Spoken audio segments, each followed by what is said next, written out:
Yeah, that's totally what I'm doing. Excitement shaming. Totes. Not right now, Eskimo. Alright. As with any draft, knowing your playbooks is gonna be a big deal. Vikings playbook sucks.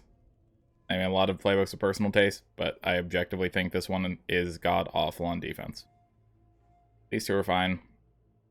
This one's a misnomer. They don't actually play 3-4 for most of their defense. It's mostly a 4-3, with dollar being the main thing.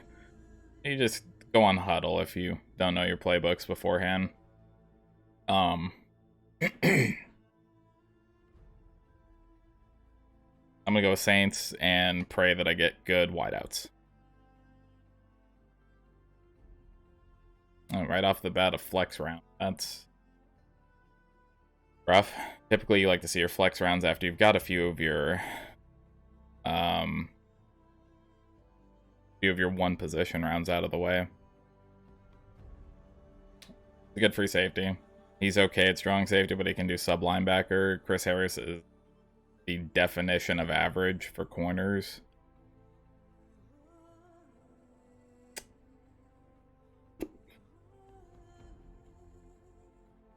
I'm gonna go with Harrison because he can play two positions. And this is how a lot of rounds are. And there's an obvious pick that doesn't really need much of an explanation, unfortunately. Another flex round. See, this sucks. Because if you don't take Mike Davis here, you are getting a good running back in EA's hands, which at this point in the year, draft has a lot of really bad running backs still here. Larry's not that great even in draft, because most free corners can keep up with him. Andrews is awful, so I think we take Mike Davis and pray. And then we immediately regret our decision because it actually does give us a good running back. Le'Veon can basically just play wide out, though. So, do that instead.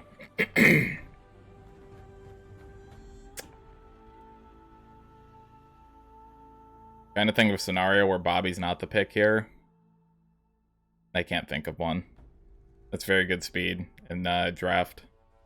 Speed is very important to have quite a bit of on defense.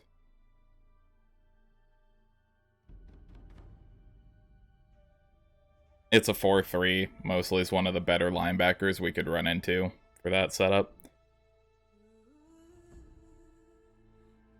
Ebron's one of the better 83s, but again, this is just one of those rounds where it's an obvious pick. Huh. Actual choice for quarterback round. It's not Ben. But TLDR, not Ben here. If your playbook has a lot of read options and like rollouts and stuff, Mariota is probably the better pick here. But if you're using a more traditional pocket passing setup, there's something to be said for that little bit higher throw on the run with Dak.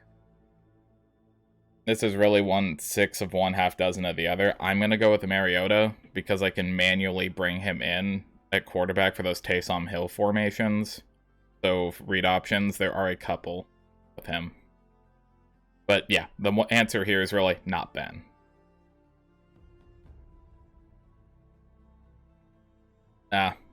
See, these are the philosophical rounds. When you have offense, defense, flex. Do you take a DT and have a little bit better of an interior line?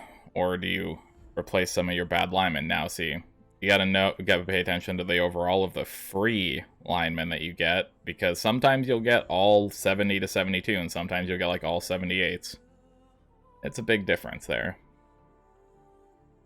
I'm going to take Wilkins here, primarily because my left tackle is my good position on the other side, and I like to be able to stuff the run, because otherwise you'll run into someone with Bo Jackson, and you'll have a really bad day. A really bad day.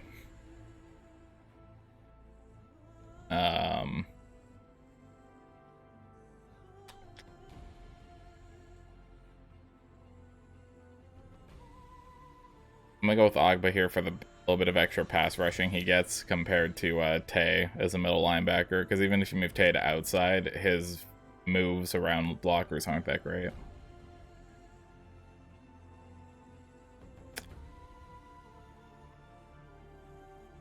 Also, drafting linebackers in draft is typically bad when you're given alternatives.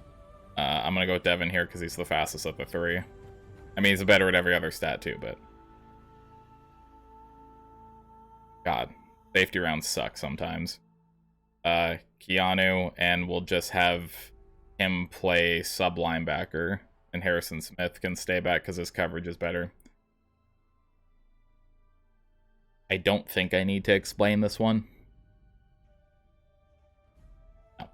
No, I don't.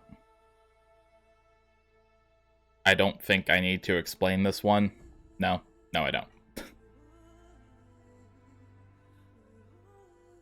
Alright, well, we're playing a 4-3, so this is kind of a 6 of one, half dozen of the other. I'm going to go with Davenport, because then when I play nickel and dollar, he might still be able to do something for me, whereas he's just off the field if I'm running anything, like, larger than a 4-3, so...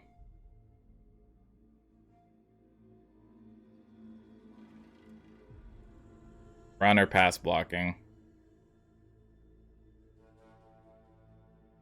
I'm gonna go with the taller, stronger one. Plus, he won't take the hit by being moved to the other side of the line. This one's painfully obvious. Hell, even if this was like an 86 on one of these, I'd probably still take McCoy because he's a center. And he gives that awareness to the worst other lineman, which will probably be my left guard at this rate. I'm going to take Beasley. Beasley is a deceptively good all-around linebacker in draft just because of his speed.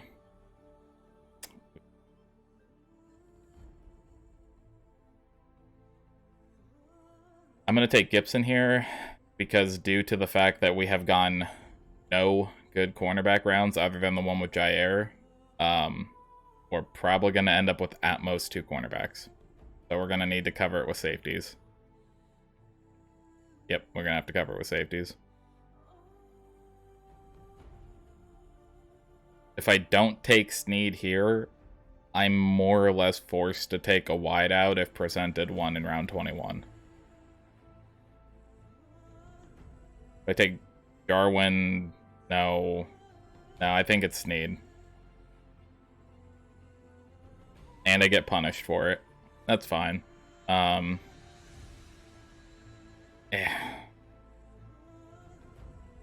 Yeah.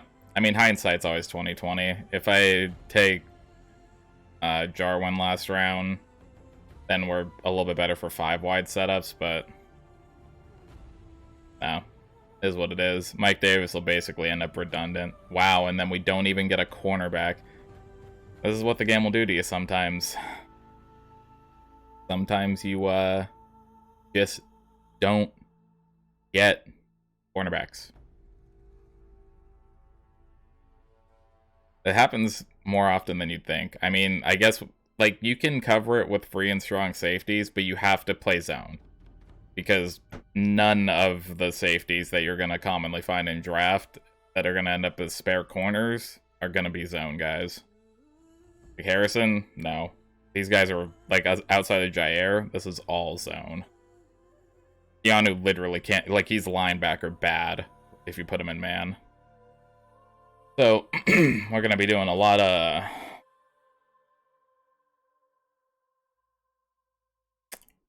an awkward duck of a lineup. Going to be doing a lot of...